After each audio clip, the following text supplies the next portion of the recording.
Graça e paz em nome de Jesus. É uma alegria ter você aqui conosco essa noite, para juntos compartilharmos desse momento de adoração, onde esse espaço deixa de ser um ginásio frio, onde as pessoas celebram o esporte, para passar a ser o lugar do altar onde nós consagramos a nossa vida. Aliás, esse é o tema que nós estamos trabalhando durante 21 dias na nossa campanha e no nosso propósito de 21 dias de consagração. E estamos fazendo um movimento em direção a Deus, em direção aos seus propósitos, em direção ao relacionamento íntimo e aprofundado com Ele. E por falar em movimento, você já sabe, e talvez seja importante lembrar, que tudo que não se movimenta na terra tem um indicativo e dá um sinal perigoso: está morto. Qualquer coisa que está no universo, que está vivo, está em movimento. Qualquer coisa que esteja dentro da criação de Deus está em ação. Se não está se movimentando, o sinal é óbvio: está morto. Por isso, ainda mais nós, seres humanos, com capacidades e complexidades distintas da criação, a coroa da criação de Deus. Ser humano é ser em movimento, é ser em ação. E a pergunta que nós estamos fazendo aqui nessa série de mensagens é se estamos de fato fazendo o movimento para a direção certa. Que você se movimenta e que a vida tem uma esteira implacável, isso não é novidade para ninguém. A questão é se eu estou alinhado, se eu estou caminhando em direção ao destino correto, para que o meu movimento seja assertivo, pontual e de fato orientado pela palavra de Deus. E hoje eu gostaria de convidar você para a gente fazer um movimento direto para a consagração.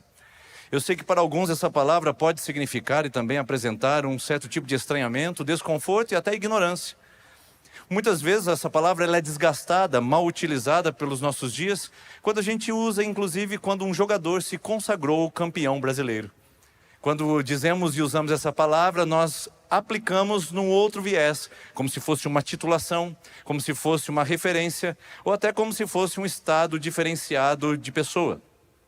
Quando também falamos aquele homem é consagrado, ou aquela mulher é consagrada, nós já começamos também a trazer nosso imaginário evangélico pessoal, onde criamos estereótipos do que significa ser consagrado. O que é um homem consagrado? O que significa de fato ser uma mulher consagrada? Aliás, muitos aqui têm até uma imagem já meio que definida e cristalizada em sua mente, onde pensa que ser consagrado tem mais aquela característica de ermitão, mais uma cara mais serena, mais tranquila, um rosto mais aconchegante e acolhedor, uma postura mais fleumática, fleuma total. Então, se for isso, os sanguíneos e os coléricos não têm espaço para consagração.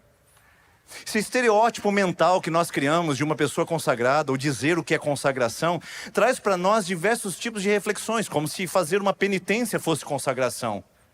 Como se fizéssemos algum movimento de autoflagelo fosse uma consagração. Porque nós vemos isso o tempo todo. Por isso, desfazer esse termo e trazer a sobriedade dele é fundamental para nós essa noite.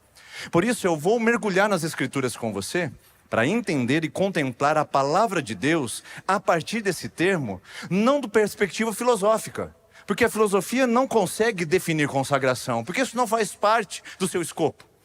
A sociologia não consegue conceituar a consagração.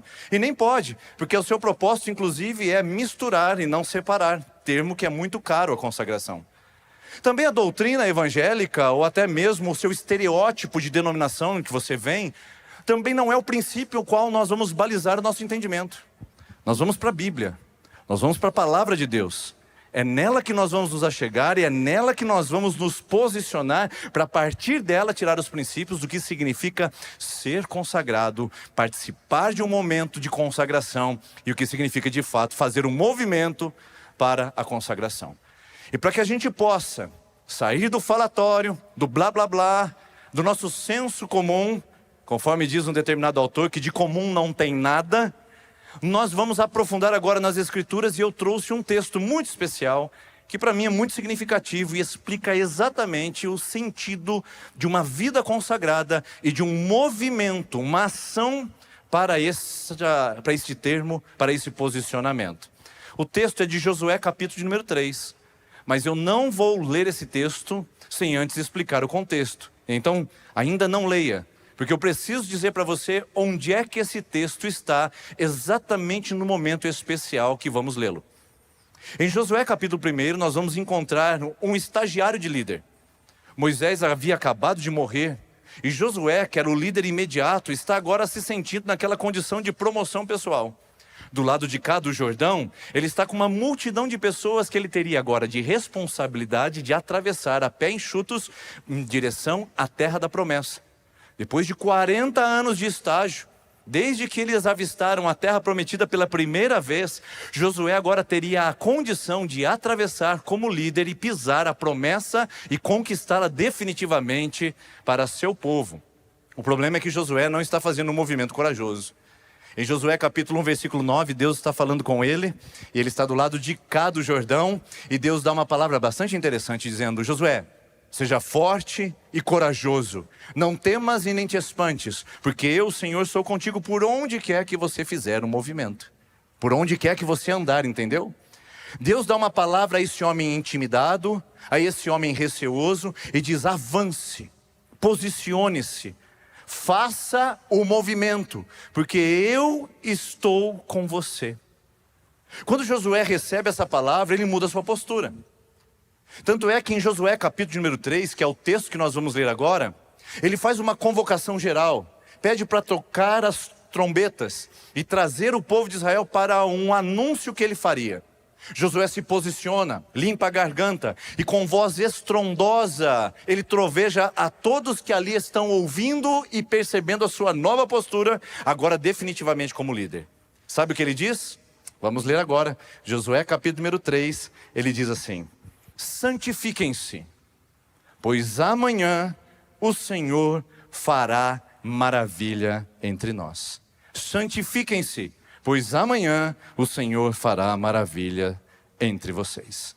Disse aos sacerdotes: levantem a arca da aliança, passem à frente do povo. E assim o fizeram, e foram adiante. E assim o fizeram, e fizeram movimento. Esse texto apresenta exatamente a palavra consagrar, do hebraico kadar, uma palavra que é muito penosa e custosa para o povo de Israel. Aos nossos ouvidos, quando falamos seja santo, talvez na nossa sociedade ocidental a gente não tenha o peso e a responsabilidade que essa palavra nos insere em. Sabe por quê?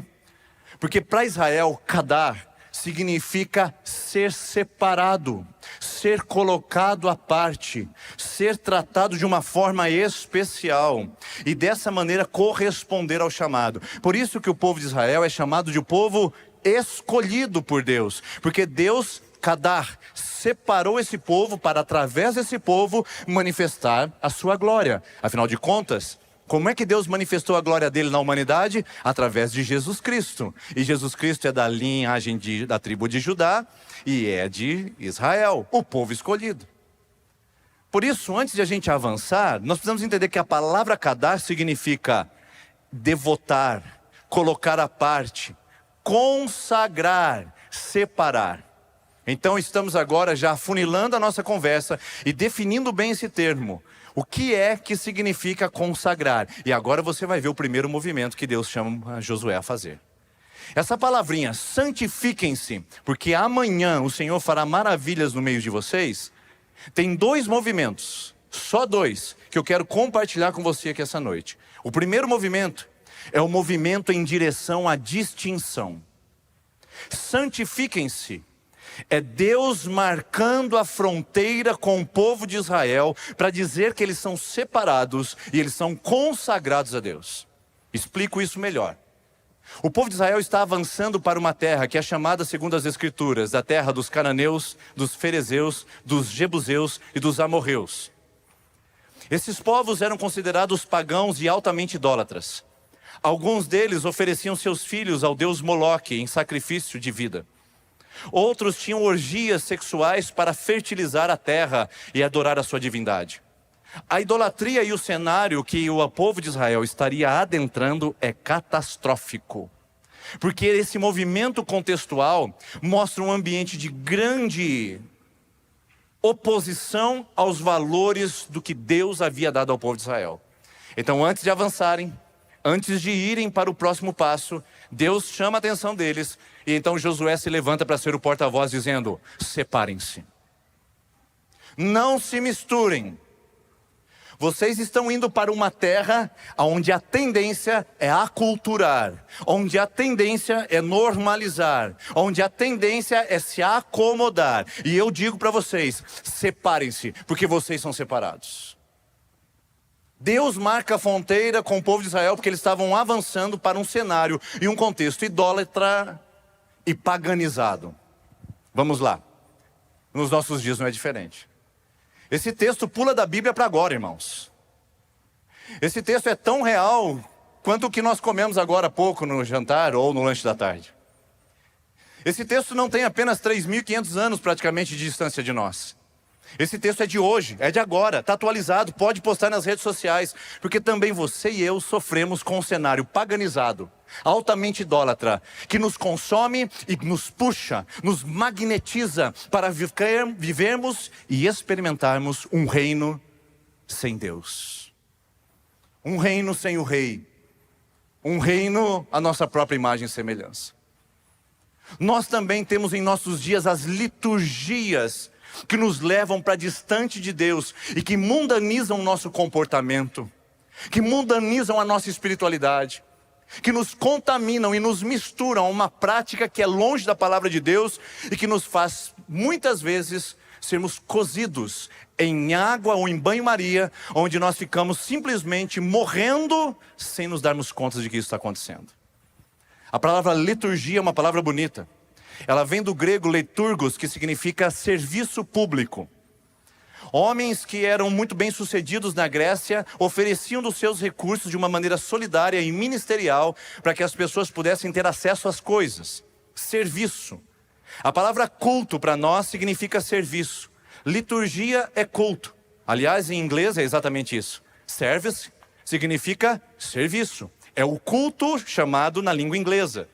Liturgos, liturgia. O nosso mundo vive em liturgias. O nosso mundo é um mundo de culto. E não é só culto ao Deus Criador. Não é só culto ao Deus único e verdadeiro que nós celebramos através das nossas canções agora há pouco. Essas liturgias, esses cultos ofertados também são a falsos deuses. Também são a cenários idólatras e pagãos. Por isso preste atenção. Nós temos em nossos dias liturgia de aculturação. Cultos onde aculturamos a sociedade, o pecado, a mentira, a imoralidade. Culto onde permitimos nessa aculturação impensada, sem discernimento, permitimos o nosso coração ser discipulado pelo mundo. Muitos de nós estamos num processo de discipulado silencioso, sorrateiro, imperceptível, mas não por menos tão destruidor.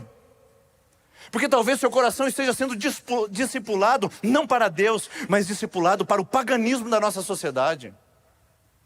Onde estamos normalizando o anormal. Onde estamos acomodando aquilo que nós deveríamos estar inconformados. Onde estamos tentando fazer associações e amizades com aquilo que é inimizade do reino de Deus. Tiago capítulo 4, versículo 4 diz o seguinte: infiéis, vocês não sabem. A palavra infiéis significa adúlteros. Adúlteros. E adúlteros aqui não significa alguém que se deitou em fornicação com uma outra pessoa. Adúltero significa aquele que não consegue ser fiel a Deus aqui nesse texto. Olha só, Tiago 4:4. Infiéis, adúlteros, vocês não sabem que a amizade com o mundo, a aculturação com o mundo, é inimiga de Deus? Todos que quiserem ser amigos do mundo se tornarão, obviamente, inimigos de Deus. Por isso essa liturgia, esse culto silencioso que nós fazemos no nosso coração, normalizando o engano, normalizando a mentira, fazendo com que o namoro cristão seja exatamente igual ao namoro de quem não tem Jesus. A empresa que o cara diz que é cristã é igualzinha a quem não tem Jesus. A família que o cara diz que está na igreja, ou que aquela pessoa diz que está dentro de uma comunidade, é exatamente igual a uma família que cultua os falsos deuses. O que é isso? É a aculturação, é a amizade com o mundo, onde nós nos aproximamos do pecado e nos distanciamos de Deus. Queria que você prestasse atenção nisso, porque essa é uma liturgia silenciosa. O nosso coração está sendo discipulado para normalizar o anormal. E muitos dizem, não pastor, hoje é normal na sociedade pós-moderna, pode ser comum, mas não é normal. Tem muitas coisas que são absurdas. E as pessoas estão trazendo para o altar. Estão trazendo animal defeituoso a Deus, dizendo, está aqui Senhor, isso é normal oferecer. Não, não é normal, é comum. Porque o normal está pela palavra de Deus. Temos também um culto de secularização. A liturgia da secularização é você pegar o mundo e dividir entre sagrado e profano. Onde a força da secularização pega tudo que é de Deus e transforma em mundano.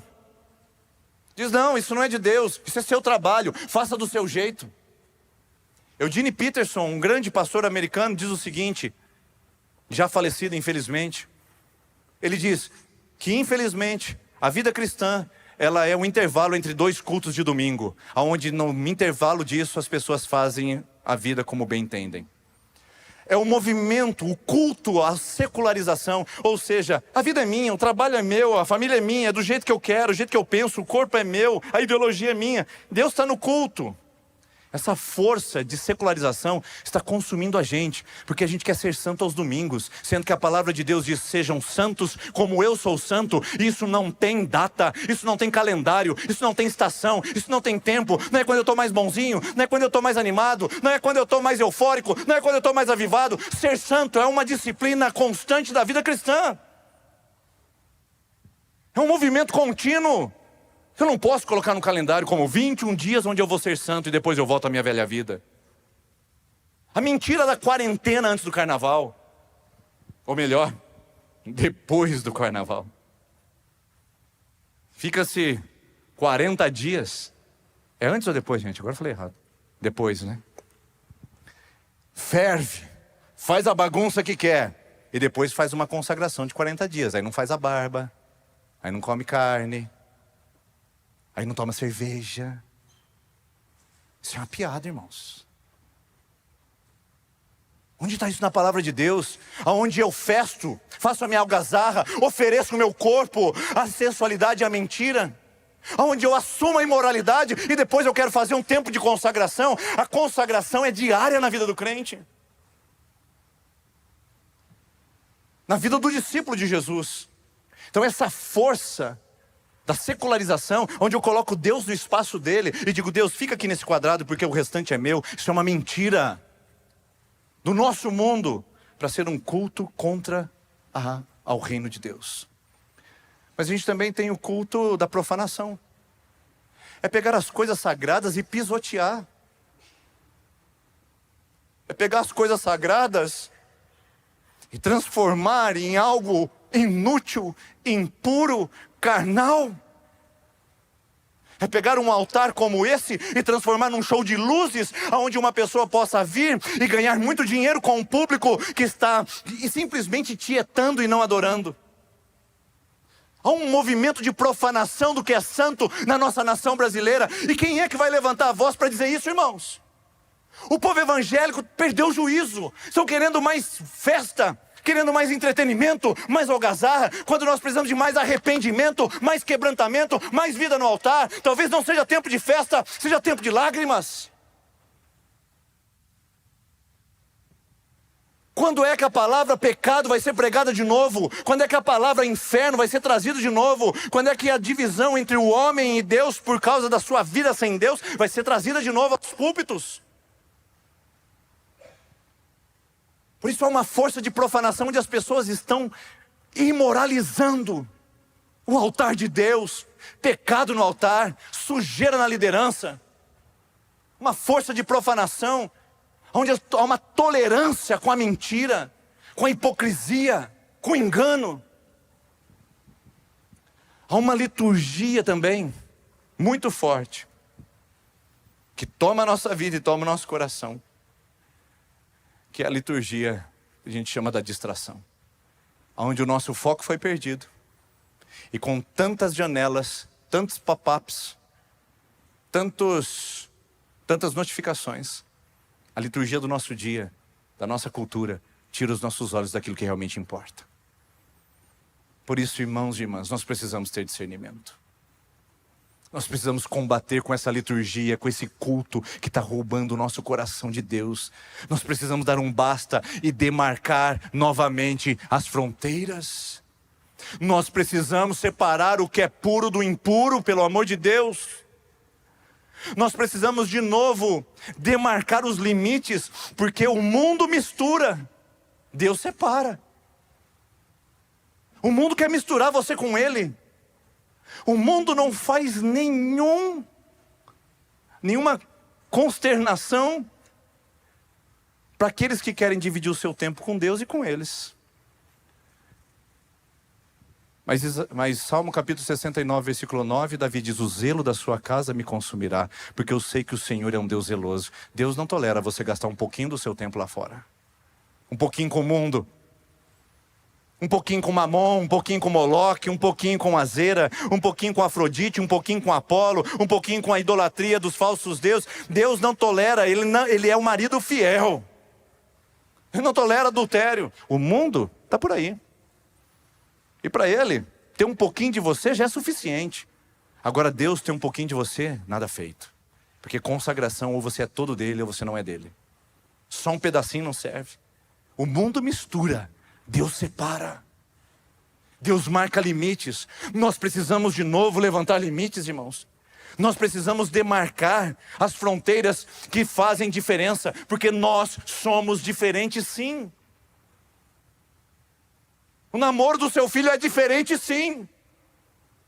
O jeito como a gente administra as finanças é diferente, sim. O jeito como eu relaciono com o sexo oposto é diferente, sim. O jeito que eu posto a minha rede social é diferente, sim. Se entre um crente e um não crente não faz diferença, que diferença tem? O que nós estamos fazendo, irmãos? Se a minha vida é uma reprodução do mundanismo que tem lá. Se quando eu sento naquela rodinha ninguém fica constrangido com o que eu falo. Ninguém fica constrangido com o que eu penso. Todo mundo me acultura. As mesmas conversas maliciosas. No meu WhatsApp as pessoas têm liberdade de compartilhar os mesmos vídeos indecentes. O que é isso, irmãos? Que crente é esse? Se as pessoas não ficam constrangidas quando eu estou ali, há alguma coisa errada. Quando eu digo pessoas, é o mundo. A força da profanação, a força da aculturação. Se as pessoas não ficam, o que eu estou fazendo ali? Por isso, é preciso a gente demarcar de novo. Apagou-se essa fronteira. E a gente precisa dizer: isso é santo. E isso é profano. Isso é de Deus. Essa prática não é de Deus. Esse pensamento, essa forma de agir é de Deus, essa não é. Isso é reino, isso é anti-reino. Porque não existe neutro. Ou é reino ou é anti-reino. Essa demarcação precisa constranger. Aí a mocinha que está aqui, chega em casa decepcionada, porque um aproveitador chegou até ela e conseguiu levar na lábia. Levou na lábia a sua integridade, levou na lábia a sua dignidade e levou na lábia até a sua integridade sexual. Mas se houvesse desde o começo um posicionamento dizendo que você é diferente, talvez nem essa pessoa teria se aproximado. A gente repele aquilo que a gente não concorda, irmãos. Por isso, se você está fazendo negócio com gente indecente, pode ser que você seja tão indecente quanto aquela pessoa. Porque nesse caso, os opostos não se atraem. A santidade repele a imoralidade, repele a indecência, repele o vil. Por isso que Deus está dizendo: quando vocês forem para ter contato com aquele povo, quando vocês saírem para esse lugar, saibam demarcar as fronteiras e falem quem vocês são. Queridos, nós não somos uma bolha evangélica. A gente não vai fazer negocinho com evangélico. A gente não vai comprar na lojinha porque o cara é evangélico. A gente não vai votar naquele candidato porque ele é evangélico. Isso é bolha evangélica. Isso é inconsistência. Nós não podemos viver na bolha evangélica. A gente vai ser colocado diante do mundo, a gente vai ser apresentado ao mundo, e é lá no mundo que a gente terá a responsabilidade de marcar a diferença. Não é se retirar do mundo para que as pessoas vejam que a gente é diferente, que a gente criou um clã, que nós criamos um lugar para nós. Não. É ir ao mundo e dizer: é diferente porque eu sou de Cristo. Este é o sentido, não é criar uma bolha. Porque essa bolha evangélica de domingo, ela estoura todo domingo, toda segunda-feira de manhã. Aqui quando você chegou e alguém foi sentar no seu lugar, você disse: opa, desculpe, perdão, paz do Senhor. Mas lá no mundo as pessoas vão tirar inclusive a sua cadeira para você sentar no chão. A bolha evangélica estoura daqui a alguns minutos. A questão é, como vai ser a sua vida a partir disso? Mostrando e demarcando fronteiras e dizendo: eu sou discipulado por Cristo e não sou discipulado pelas liturgias mundanas. Aliás, a palavra liturgia, ela está num texto bíblico maravilhoso. Paulo diz em Romanos capítulo número 12, versículo 1: eu rogo, irmãos. Eu acho que Paulo estava com as entranhas em movimento naquele momento, dizendo: eu rogo a vocês, irmãos, eu suplico pelas misericórdias de Deus, que vocês apresentem os seus corpos como culto racional. Culto é liturgia racional, sacrifício santo e vivo a Deus. Portanto, não se conformem com o mundo, mas transformem-se pela renovação da sua mente. Paulo diz: marquem as fronteiras. Pode abaixar um pouquinho o retorno para mim, por gentileza, quem está no som? Abaixa um pouquinho o meu retorno aqui, que está me atrapalhando agora. Marquem as fronteiras. Não deixe isso acontecer. Não deixe a sua vida se misturar. Não deixe a sua vida se atrapalhar. Obrigada. Não se conforme. Apresente a Deus o seu culto racional, que é a forma de você resistir ao processo de aculturação, de profanação, de secularização e de distração que toma a sua vida. Agora preste atenção numa coisa.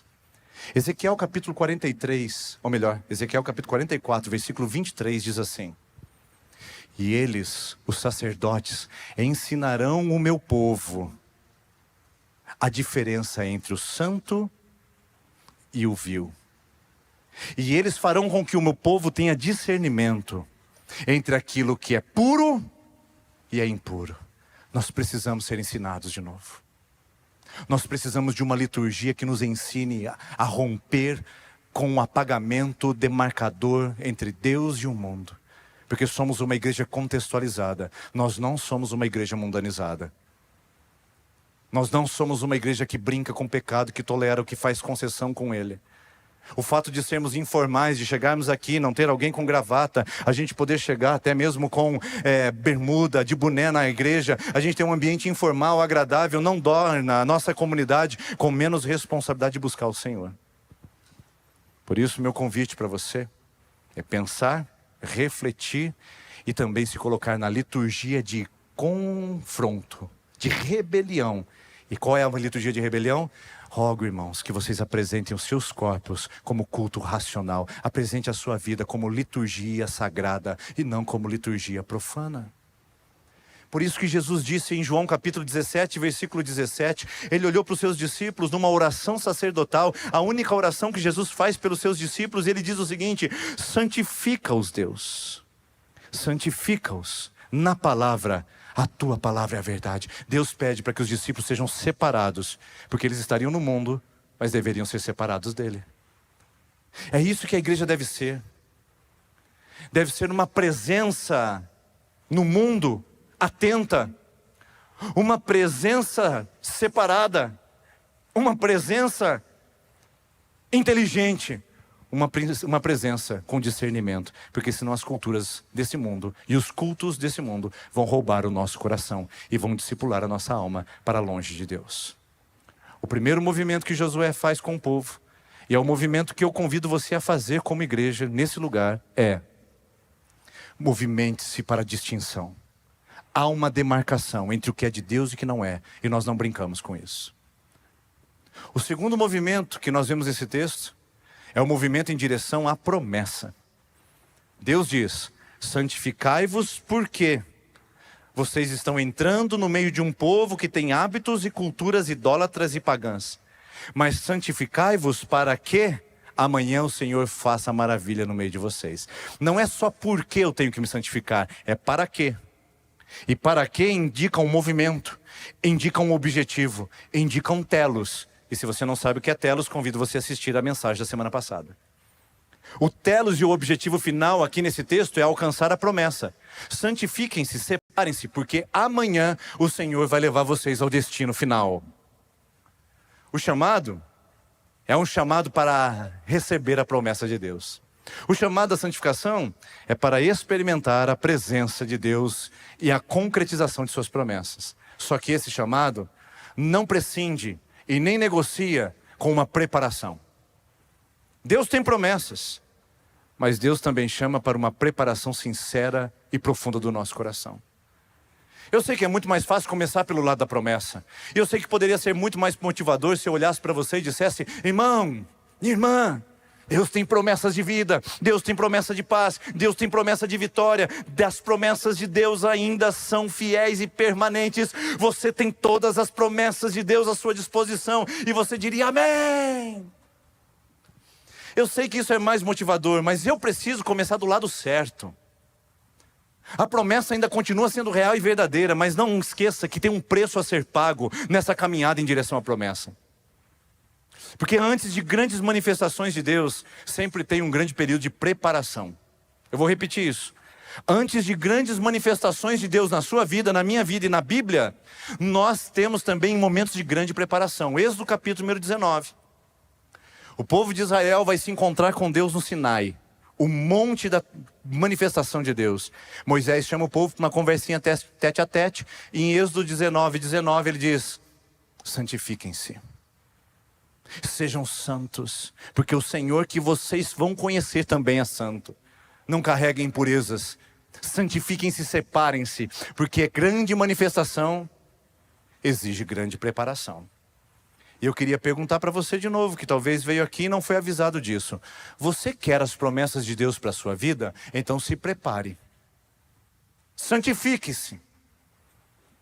Em Atos capítulo 1, versículo 14, antes de descer o Espírito Santo de Deus, e que todos nós estamos em busca disso, queremos uma manifestação extraordinária, queremos um mover sobrenatural, queremos ficar aleluiados, oh glória, queremos viver isso, mas não lembramos que em Atos capítulo 2, o derramar do Espírito vem depois de Atos 1, 14, onde tem 120 pessoas consagradas, de joelho, orando, buscando, se preparando.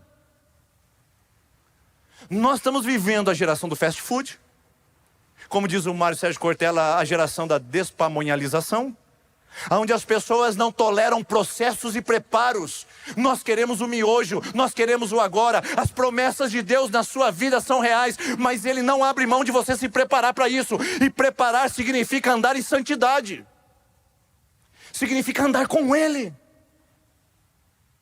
significa caminhar na presença dEle, porque o pecado enfraquece a nossa jornada em direção à promessa. Eu vou repetir para você entender bem isso daqui. Isso não é moralismo. Eu estou dizendo para você, não é fundamentalismo. Eu estou declarando para você a palavra de Deus.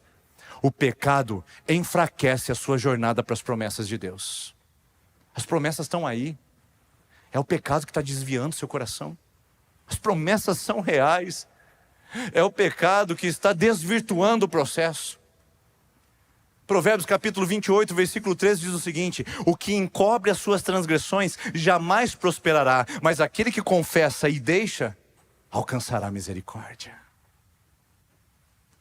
O pecado enfraquece, não prospera, não vinga, não vai para frente. E quem está dizendo isso não sou eu. Quer ver um texto bíblico? Levítico capítulo 10, versículo 10. Nadab e Abiú. É um bom nome para filhos gêmeos, caso você tenha no futuro. Nome um pouco estranho, é verdade. Mas a história deles é pior ainda. Nadab e Abiú eram filhos de sacerdotes, e não eram sacerdotes. Eles não estavam autorizados a presenciar qualquer sacrifício dentro do lugar santo do Senhor. E o lugar santo é santo. No lugar santo a gente não brinca. No lugar santo a gente não profana, a gente não pisa os pés sem reverência. Mas Nadab e Abiú quiseram fazer uma aventura de jovens. Pegaram um incensário. Pegaram aquele pote, e ofereceram ao Senhor um sacrifício de aroma agradável. Mas para aquilo a Deus subiu como contaminação e cheiro podre. Deus, naquele momento, diz: eu não aceito a oferta de vocês. E lá no santo lugar, onde eles não poderiam ter pisado, nem entrado, porque não estavam autorizados, eles morreram imediatamente. O pecado atrasa seu passo. Mas pior que isso, o pecado te mata. A palavra de Deus diz em Romanos 6:23 que o salário do pecado é a morte. O pecado traz morte, ele não traz prazer. O pecado não traz um desvio. O pecado não traz uma coisinha diferente. O pecado traz morte. E morte eterna. A palavra de Deus diz que existe céu e inferno, porta estreita e porta larga, puro e impuro. A gente que escolhe para onde a gente vai. E as bênçãos desse caminho que tomamos pelo lado da bênção, do puro e do santo, são completamente diferentes das maldições e experiências de morte do outro lado dessa história. Então preste atenção, o pecado enfraquece a sua jornada à promessa. Aqueles homens seriam sacerdotes no futuro, mas a sua impaciência fez com que eles abortassem o processo e morressem antes da hora. Uma outra história bonita, não é bonita não, intrigante, é Josué capítulo 7. Conhece o Acã? Já ouviu falar? É outra história que muitas pessoas não conhecem, porque é pouco falada nas igrejas. A história conta de um momento onde Josué, olha o Josué aí de novo, está cuidando do povo de Israel e está fazendo as batalhas para conquistar os territórios. Então Josué faz um movimento interessante. Tem uma cidadezinha chamada Ai, e ele fala para o seu exército: não vamos todo mundo não. A gente está ganhando tudo quanto é batalha, porque o Senhor é conosco. Vamos levantar um pouquinho do exército. Ele mandou só 10.000 homens para vencer aquela cidade e conquistar mais uma região da Canaã e da promessa. O resultado disso é que os soldados voltaram e levaram uma surra. Muitos mortos, feridos e envergonhados. O Josué olha para aquilo e diz: o que aconteceu? Ele rasga suas vestes, se apresenta diante do Senhor e diz: Deus, e a tua promessa? O Senhor disse para nós que a gente iria avançar e iria conquistar tudo. Olha essa cidadezinha que fez com o nosso exército, nos ultrajou e nos humilhou, Deus. O que tem de errado com o Senhor e com a sua promessa? Deus olha para Josué e diz: Josué, por que você está orando para mim? Tem pecado no meio do povo. Alguém pegou das coisas consagradas aos ídolos e colocou debaixo da sua tenda. Por isso o pecado enfraqueceu e vocês foram derrotados. Chegaram à conclusão que deveriam fazer uma pesquisa e encontraram um jovem Acã. Perguntaram: Acã, o que você fez, meu filho? Ele disse: eu peguei uma capa babilônica, eu peguei 1,8 kg de prata e eu peguei 800 gramas de ouro. Eu não consegui resistir e coloquei debaixo da minha tenda. O que encobre as suas transgressões jamais prosperará. Se você muitas vezes não está prosperando em algumas áreas da sua vida, o seu casamento continua daquele jeito, a sua história continua daquele jeito, é a mesma vida, mesmo banco, a mesma praça, a mesma maldição, olha se não tem pecado embaixo da tenda.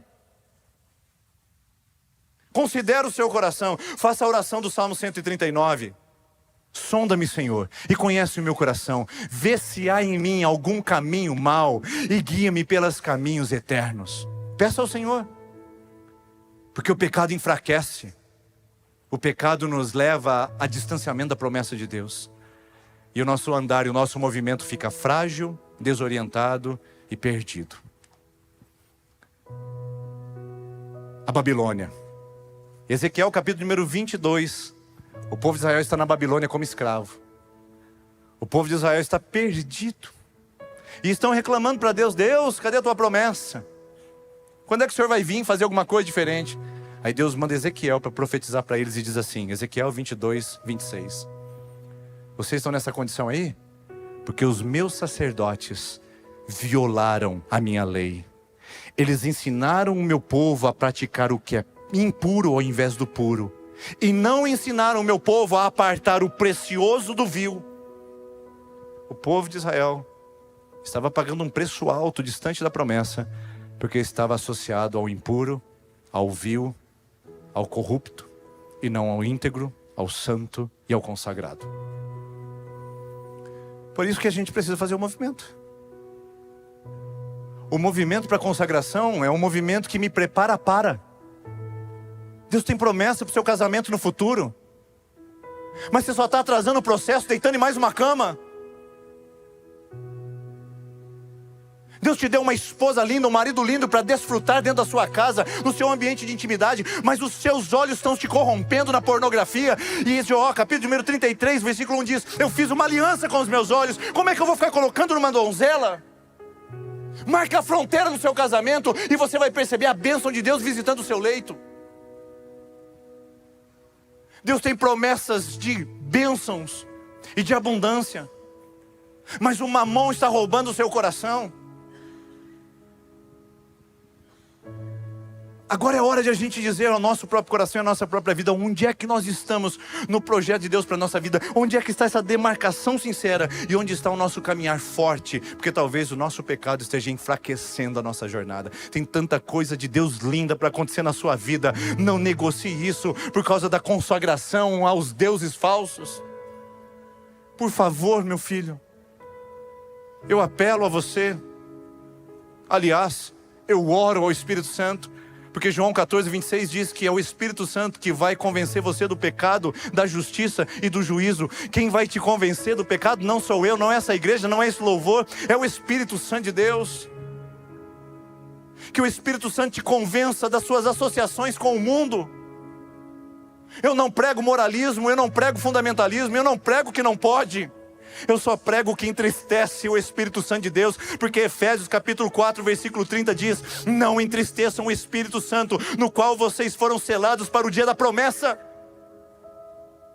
É o Espírito Santo que vai falar com você, para você abandonar esse narguile, para abandonar esse entorpecente, para abandonar essa amante, para abandonar esse amante, para abandonar essa mentira da internet, para abandonar essa sensualidade e essa promiscuidade. É o Espírito Santo que vai dizer para você que você já é um alcoólatra e ainda não percebeu, porque depende de químicos todas as noites para dormir. É o Espírito Santo que vai dizer para você que você é um hipocondríaco que precisa da graça de Deus e não alguém que está doente precisando de remédio. É o Espírito Santo que vai dizer para você que você precisa se ajoelhar e se quebrantar, não um movimento evangélico pessoal. É o Espírito Santo que vai levantar a igreja em avivamento para dizer a esse mundo que Deus é real e verdadeiro, e não alguns pregadores entusiasmados com palavras humanas e técnicas medidas dos bastidores.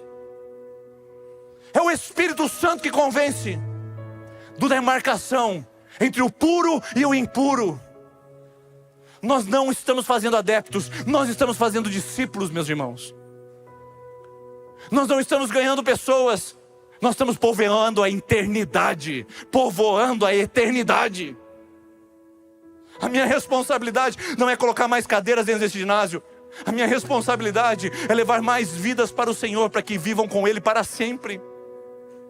Por isso que eu não vou pregar um evangelho analgésico para você, eu não vou pregar um evangelho placebo para você, e nem um genérico para você, que melhora a sua vida agora, mas que faz você continuar na vida de pecado longe de Deus.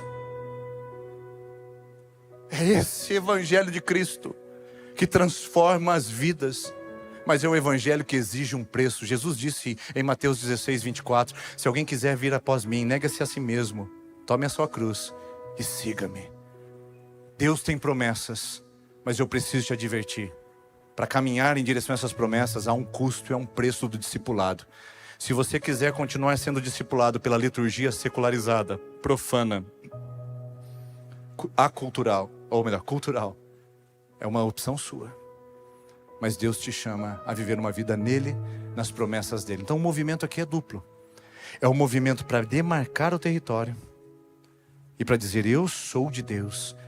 E as pessoas vão perceber quando eu estiver em contato no mundo, conforme Jesus fez com seus discípulos. Mas é um movimento também em direção às promessas de Deus, porque eu vou caminhar firme e resoluto, me santificando hoje, porque eu sei que Deus tem coisas para mim amanhã. Eu não sou da geração que antecipa o prazer para negar o sofrimento. Eu sou da geração que vive Cristo. Tenha prazer ou tenha sofrimento. E Jesus parece que disse isso aos discípulos, porque Josué é uma figura de Jesus. Para fazer um movimento para a consagração, Jesus orou, santifique. E para fazer um movimento para o mundo, Jesus disse aos discípulos, eu oro por vocês, para que vocês estejam no mundo, mas não sejam do mundo. Santifica-os na tua palavra, a tua palavra é a verdade.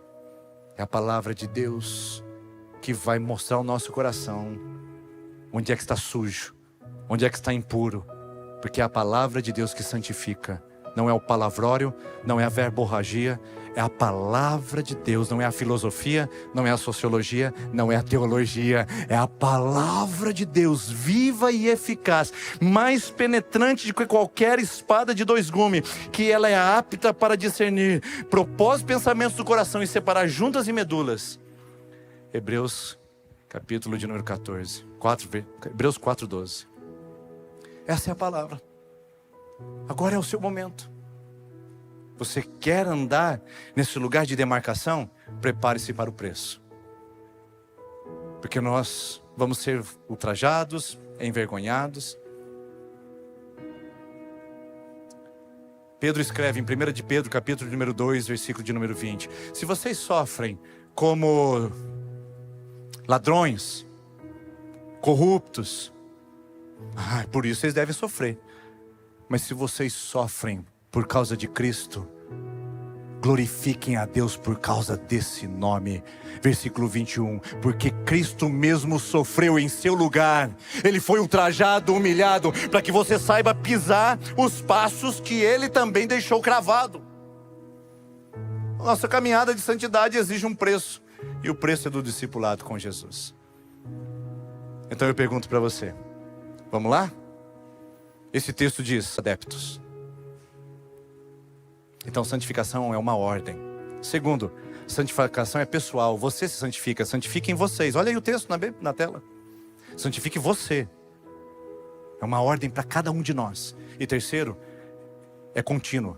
Santifiquem-se hoje, amanhã e depois.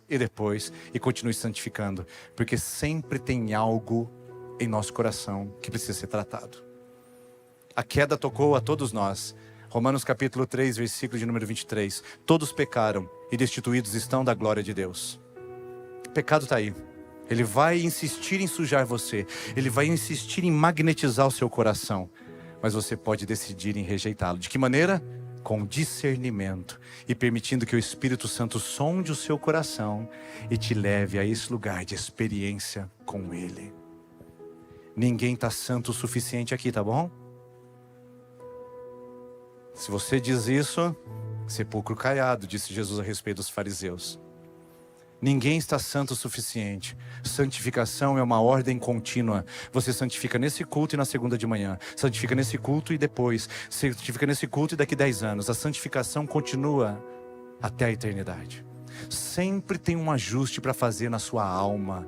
Sempre tem uma impureza que caiu e que foi depositada, como aquela poeira, aquela foligem que chega no móvel da nossa casa. E mesmo que a gente tenha limpado a semana anterior, vai estar lá de novo. Sempre é um processo contínuo de limpeza. Deixa o Espírito Santo fazer isso. Como o seu Rubens fazia na piscina pública de Santa Cruz do Rio Pardo. Eu fui criado no interior de São Paulo e lá a gente tinha uma piscina pública da molecada. Mas o seu Rubens era o nosso grande inimigo. Ele sempre se colocava entre a nossa entrada para a piscina e a porta. E sabe o que acontecia? Quando a gente ia passar para entrar na piscina, para conseguir o alívio, o refrigério daquele calorão, o seu Rubens pegava um paninho branco e passava no nosso pescoço. Aí ele tirava aquele macoquinho que estava acumulado da semana e falava assim, volta a tomar banho. Aí a gente voltava, tomava banho, esfregava de novo e voltava. Ele passava o paninho e saía branco. A gente olhava, tá vendo, seu Rubens? Tá vendo? Seu implacável, seu maligno. O senhor não podia fazer isso com a gente. Aí ele pegava e falava assim, vira de costas. Ele passava bem aqui atrás do paninho, na costa aqui assim, ó. Onde ninguém alcança. Aquilo saía um caldo marrom. Ele olhava e falava assim, pode voltar a tomar banho.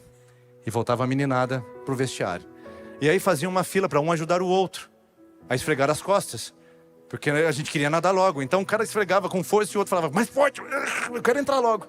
Aí entrava, o seu Rubens passava o paninho no meio da costa e ficava branquinho. Eu falei, tá vendo, seu Rubens? Aí ele passava atrás da panturrilha. O seu Rubens era implacável. Um homem que a gente ora por ele até hoje. No final, ele só pedia, quando a gente já estava bem limpo do corpo, a última coisa que ele fazia é levanta o pé. A gente levantava o pé e andava descalço o dia inteiro, ficava com aquela pele morta em volta do pé. Ele falava, não dá para entrar assim. Aí ficava vinado lá, esfregando o pé no concreto, até o pé ficar branco. A hora que não tinha mais nada para limpar, o seu Rubens falava, pode entrar. Ai, que coisa boa. Entrar para a eternidade. O Espírito Santo sempre vai passar um paninho no seu coração. Está passando no meu hoje. Vai passar amanhã. Não está falando aqui uma pessoa que atingiu o seu alto de santidade, porque isso é hipocrisia.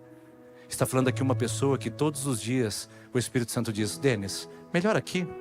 Denis, tem sujeira aqui.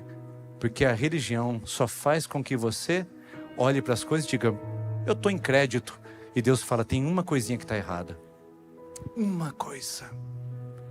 Deus quer tratar o seu coração nessa coisinha minúscula, essa impureza que está acabando com o seu casamento, acabando com a sua vida, roubando o seu sono e te tirando da eternidade. Por isso, entre para a santidade e permita que Deus sonde seu coração. Porque é isso que nós vamos orar agora nesse momento.